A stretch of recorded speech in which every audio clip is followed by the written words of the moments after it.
પ્રેમ પ્રેમ વાડીએ ન ઉપજે, પ્રેમ હાટડીએ ન વેચાય. પ્રેમ તો હૈડેથી ઉપજે ને હૈડા કોરી કોરીને ખાય.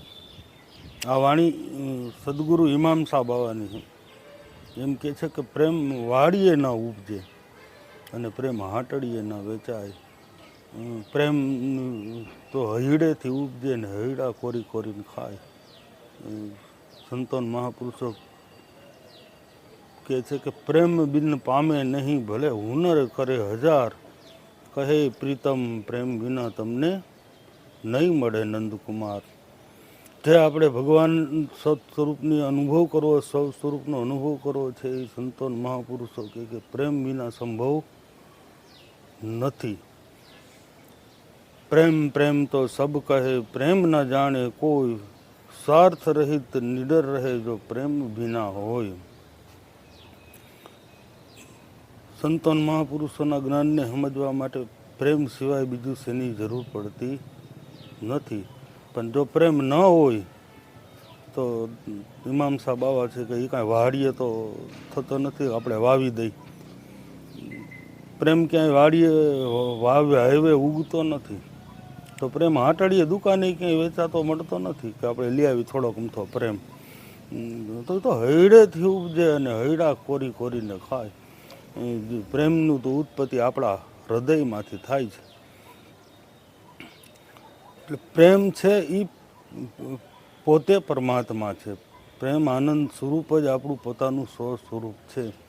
જેને જેને જેને જેને જેને જેને ભગવાન મળ્યો અંદરથી તો કયા સ્વરૂપમાં મળ્યો? પ્રેમ ને આનંદ સ્વરૂપમાં. જેમ જેમ જીવાત્મા સ્વાર્થ મારું તારું અને જગતની મોહમાયાથી મુક્ત થતો જાય, ઈશ્વર ભજનમાં તલીન થતો જાય, તેમ તેમ અંદરથી એક નિસ્વાર્થ પ્રેમનું પ્રાગટ્ય થાય. રાજસ્થાનની અંદર સંત દાદુ દયાલ થઈ ગયા, જે રાજસ્થાનના કબીર કહેવાય. એ સમયની અંદર પ્રેમ જ એનો સંદેશો. આજની તારીખમાં જેમ કબીર પંથ છે આપણે અહીંયા, એમ જેમ એવી જ રીતે રાજસ્થાનની અંદર ચારેય બાજુ પથરાયેલો છે દાદુ પંથ. એવા એક મહાન સંત થઈ ગયા દાદુ દયાલ, મૂળ અમદાવાદના, પણ એની કર્મભૂમિ રાજસ્થાન રહી. એનું એમ કહેવાનું છે, જ્યારે એ ભગવાનની વાત કરતા, ભગવાનના ગુણગાન ગાતા, ત્યારે એની વાત ધીરે ધીરે ધીરે બાદશાહ સુધી ફેલાઈ ગઈ કે ભાઈ એક દાદુ કરીને છે અને એ વાત કરે છે કે મને અલ્લાહ મળ્યા છે, મને ખુદા મળ્યા છે, ભગવાન મળ્યા છે એમ. તો એ સમય તો એવો હતો કે કોઈને ખબર પડે તો બાદશાહો રાજાઓ મને પ્રમાણ દેવું પડતું. ઘણા એની પરીક્ષાઓ લીધી કે ભાઈ તને ભગવાન મળ્યા છે તો પ્રમાણ દે, નહીં તો હેરાન કરતા. તો બાદશાહ સુધી વાત પહોંચી ગઈ કે એક દાદુ દયાલ કરીને છે, પ્રેમની વાત કરે છે, ભગવાનની વાત કરે છે, અલ્લાહ મળ્યા છે એમ કહે છે. ત્યારે દાદુ દયાલ બાદશાહ નક્કી કરે છે કે આપણે દાદુને મળવા જવું છે એમ. એટલે દાદુ દયાલ પાસે બાદશાહ આવે છે અને પૂછે છે કે ભાઈ તમને ભગવાન મળ્યા છે, અલ્લાહ મળ્યા છે, ખુદા મળ્યા છે, આ વાત સાચી છે? ત્યારે દાદુ દયાલ કે હા સાચી વાત છે, મળ્યા છે. બધાને મળે, મને મળ્યો છે એવું ને, તમને મળેલો છે, તમને ખબર નથી. એવું કોઈ વ્યક્તિ નથી જેને ભગવાન ન મળેલો હોય, પણ તમને ખ્યાલ નથી. તો કે કેવા છે અલ્લાહ, એનું તું રંગ રૂપ એના વર્ણન મને સમજાવ, કેવા હોય ખુદા એમ, જો તે જોયા હોય, અનુભવ્યા હોય તો કે. ત્યારે દાદુ દયાલ એક સાખી લખે છે કે ઇશ્ક અલ્લાહ કી જાતિ હૈ, इश्क अल्लाह का वजूद, इश्क अल्लाह का वजूद है, इश्क अल्लाह का रंग. इश्क अल्लाह की जाति है, इश्क अल्लाह का अंग, इश्क अल्लाह का वजूद है ને इश्क अल्लाह का रंग. એમ કે પ્રેમ છે એ જ ભગવાનનું સ્વરૂપ છે, એ જ ખુદા છે. પ્રેમ છે એ જ પરમાત્મા છે. જેને જેને જેને જેને ભીતરથી અનુભવ થયો ત્યારે પ્રેમ બિન પામે નહીં. એટલે કીધું હુનર કરે હજાર, કહે પ્રીતમ પ્રેમ વિના તમને મળે ને. પ્રેમ તમારો સ્વસ્વરૂપ છે, સ્વસ્વભાવ છે આપણો. પ્રેમ છે એ જ આપણો મૂળ સ્વભાવ છે. માતા કેરા ઉદરમાં કે ધરતો પ્રભુનું ધ્યાન, કે નહોતા આસન નહોતી ભાષા તોય ખંડિત નહોતા ધ્યાન, દેહ ભાવે સમરણ ભૂલો ભૂલો આત્મ સ્વરૂપનું ભાન. તો ભગવાન માતાના ઓદરમાં તો તું ભગવાનનું ભજન કરતો જ તો, કોઈ એવું એક ક્ષણે ખાલી નહોતી. તો કઈ ભાષાથી કરતો હતો? તેથી તો ભાષા નહોતી.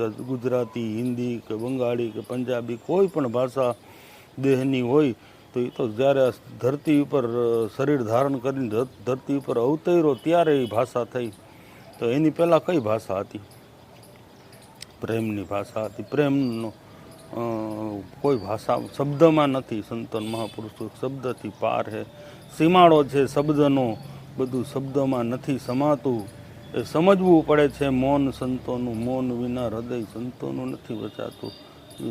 સત્ય પ્રેમ છે તો શબ્દની પાર છે. સંતો મહાપુરુષો કે જ્યારે આમ મન છે એ પ્રાણની અંદર લીન થઈ જાય, તલીન થઈ જાય, ત્યારે પ્રેમ એટલે શું આપણને ખબર પડે. પ્રેમ તો સબ કહે, અને પ્રેમ ન જાણે કોઈ, સ્વાર્થ રહિત નિડર રહે જો પ્રેમ ભીના હોય. જેની અંદર પ્રેમનું પૂર્ણા થઈ ગઈ છે એને સ્વાર્થ છૂટી જાય છે. મારું તારું બધું નાતી જાતિ, મારું તારું વરણ વિકાર બધું છૂટી જાય છે. અને નિર્ભય થઈ જાય જીવ. ભય કેનો? કારણ કે જ્યાં એસો ખેલ રચો મેરે દાતા, જીત દેખું તીત તુંનો તું. જ્યાં જોઉં ત્યાં મારા ભગવાન સિવાય કોઈ છે નહીં. શેનો ભય મને? કોનો ભય? એટલે ભયથી મુક્ત છે. પોતાના સ્વરૂપ સિવાય કાંઈ દેખાતું નથી ને કાંઈ છે પણ નહીં. જે છે તે ઉપરનું છે. સંતો મહાપુરુષો કે એટલે સંતોનું મહાપુરુષોનું જ્ઞાન નિજ જ્ઞાન છે, પોતાની ભીતરનું જ્ઞાન છે, પોતાની અંદરની જાગૃતિ, પોતાનું સ્વરૂપ જ પ્રેમાનંદ સ્વરૂપ છે. જેને પોતાનું પ્રેમાનંદ સ્વરૂપ મળી ગયું એ પછી મૌન થઈ જાય. એને પછી કાંઈ કહેવાનું રહેતું નથી. ગંગા સતી એમ કીધું કે હરિનો દેશ તમને એવો દેખાડું ત્યાં નહીં વરણ કે વિકાર. ત્યાં વરણય નથી ને વિકારય નથી, મારું તારું નથી, નાતી જાતિ કાંઈ નથી. બસ એક પ્રેમ સિવાય બીજો શેનો વ્યવહાર નથી ત્યાં. એટલે કબીર સાહેબ કહે કે કબીર કબીર ક્યાં કરે, ખોજે આપ શરીર, પાંચ ઇન્દ્રિય કો વશ में કરે ને તો ખુદ દાસ કબીર. જો આ ચેતના આપણી પાંચ ઇન્દ્રિયમાંથી ખેંચાય અને મૂળ સ્વરૂપમાં સમાઈ જાય તો પ્રેમ એટલે શું એ આપણને એનો ખ્યાલ આવે. કક્કા કેવલ બ્રહ્મ હે ને બીબા બિન શરીર, રરા સબ ઘટ રમ રહા તાકા નામ કબીરા. હાલી રહ્યો છે એ પોતે જ સદગુરુ પરમાત્મા સ્વરૂપ છે, ભગવાન સ્વરૂપ છે.